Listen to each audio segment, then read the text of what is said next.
Why would reincarnation even exist? What would it actually be for? Most of us never ask that question. We grow up with one or two positions. Either we believe in it as part of a religion or spiritual tradition, or you don't, because there's no real evidence and it sounds like wishful thinking.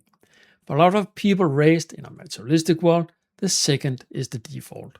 Life is what it is, things happen, there is no deeper structure to it. But then life happens in a way that makes that answer feel insufficient. Something goes wrong, or right for that matter, in a way that does not feel random. And you start to wonder whether there might actually be a reason for things. Not a religious reason, you have to believe, a logical one. That is where reincarnation gets interesting. Not whether it is real, but what purpose it would serve. Why would life be structured that way? Because if there is a coherent answer to that question, and there is, it does not just explain reincarnation. It starts to make sense of a lot of other things too. Sometimes life forces you to ask these big questions. This channel explores a world picture where the answers actually hold together. Let's get started. Reincarnation is usually discussed as a question about memory. Can you remember past lives? Is there evidence that you have lived before? But that is not how the Danish thinker Martinus approached it. His argument starts from the other direction. What would be missing if we only had one life? The answer is development, not just learning facts, but developing the qualities that make us genuinely human. Empathy, the capacity for love, the ability to understand what our actions do to others. Martinus states that compassion is built from past experience. When you can feel another person's pain, it is because you have experienced something similar yourself. Not necessarily in this life, but across many lives. That experience is stored in what he calls the superconsciousness, the part of us that carries forward from one life to the next. Where that experience is missing, the empathy is thin or not there at all. This kind of development cannot be shortcut. It requires living through things, many things, across many lives. One lifetime is not enough to get complete empathy. We are, according to Martinus, eternal living beings, not beings that exist once and stop, but beings on a long journey of development, a journey that has never started and will never stop. That is the eternal. The physical world is where that development happens in our eternal life.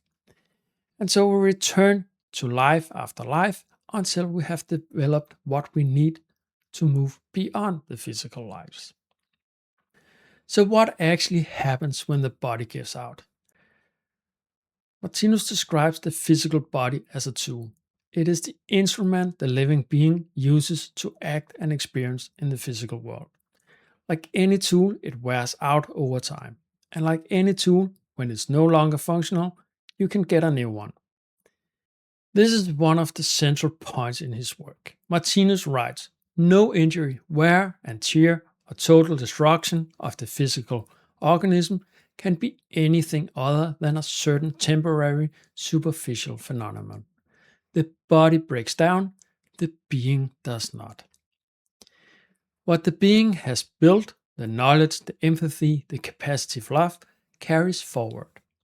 Between physical lives, Martinus describes a state he calls the divine world, where the being exists free from the heavy physical body. A period of rest and integration, and then a new life begins with a new body suited to the next stage of development. This is what reincarnation actually is, according to Martinus.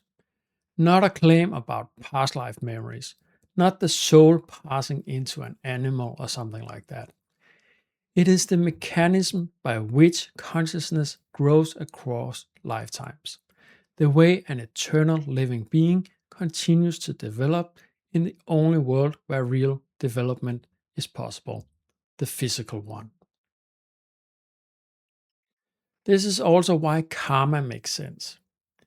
If a being only lives once, karma is hard to justify. People are born under complete different circumstances, different talents, different starting points, different levels of hardship. That looks arbitrary, but if the being continues across many lives, those differences start to make sense. What you carry into this life reflects what you have built and what you still need to learn.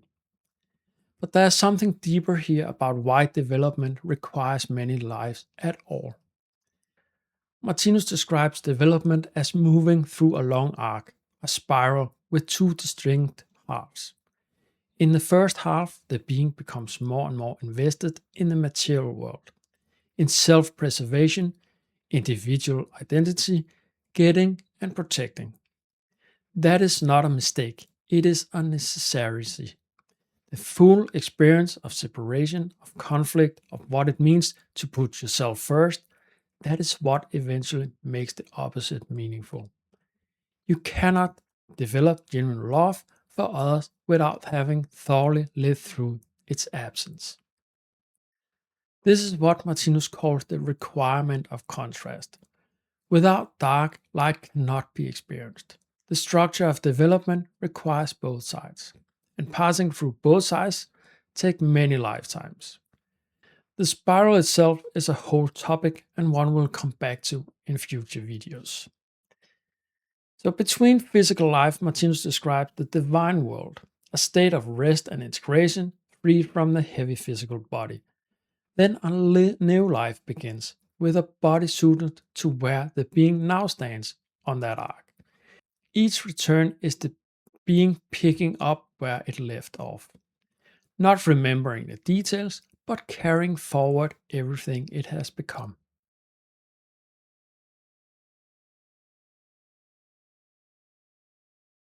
So, what does this mean for the life you're living right now? It means this life is not a one off, not a test with one chance to pass. It is a stage in a development that has been going on for a long time and will continue after this body is gone. Martinus describes where we are on that arc.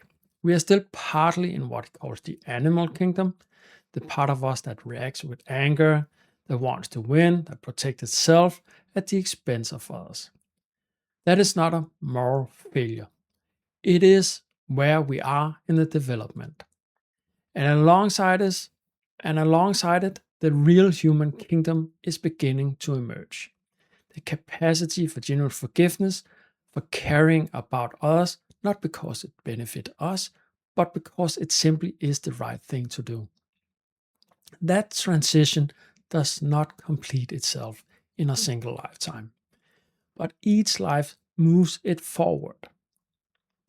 The hardships are not random, the things you struggle with are not without purpose. And the capacity you're building, however slowly, does not disappear when this life ends.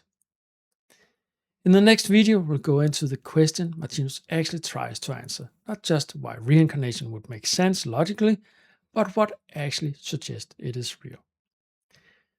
So, like the video if you find it valuable, subscribe to the channel if topics like this interest you, and thank you for watching.